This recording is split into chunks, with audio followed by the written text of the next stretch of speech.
Hello বন্ধুরা, আজকে আমি বানাবো বেগুনের ভর্তা। তার জন্য বেগুনটা পুড়িয়ে নিচ্ছি। বেগুনের ভর্তা বানানোর জন্য কী কী লাগে দেখে নিন। পেঁয়াজ পাতা কুচানো, ধনিয়া পাতা কুচানো, রসুন কুচানো, আদা কুচানো, পেঁয়াজ কুচানো, আর বেগুনটা যে পুড়িয়ে নিয়েছিলাম খোসাটা ছাড়িয়ে রেখেছি। তেলটা দিয়ে দিই। কড়াইটা গরম করে নিয়েছি। সর্ষের তেল। তেলটা গরম হয়েছে, শুকনো লঙ্কা ফোড়ন দিয়ে দিচ্ছি। শুকনো লঙ্কাটা ভাজা হয়ে গেলে পেঁয়াজ কুচি দিয়ে দেবো। তারপর নুন দিয়ে দেবো।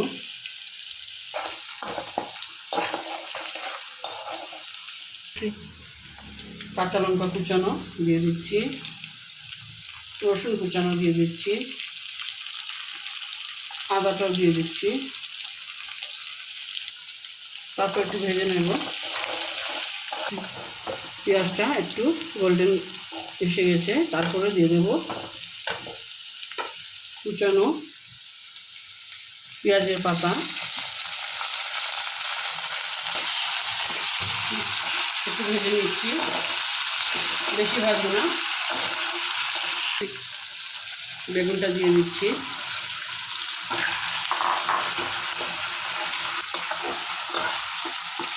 বেগুনটা দিয়ে ভালো মতো মিশিয়ে নেব।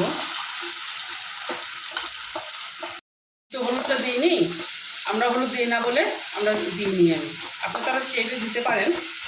আর এটা হয়ে গেছে, এখন ধনিয়া পাতা দিয়ে নামিয়ে নেব।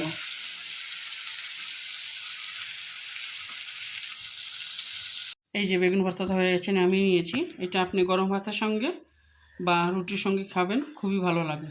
ভালো লাগলে কমেন্ট করে জানাবেন। Thank you.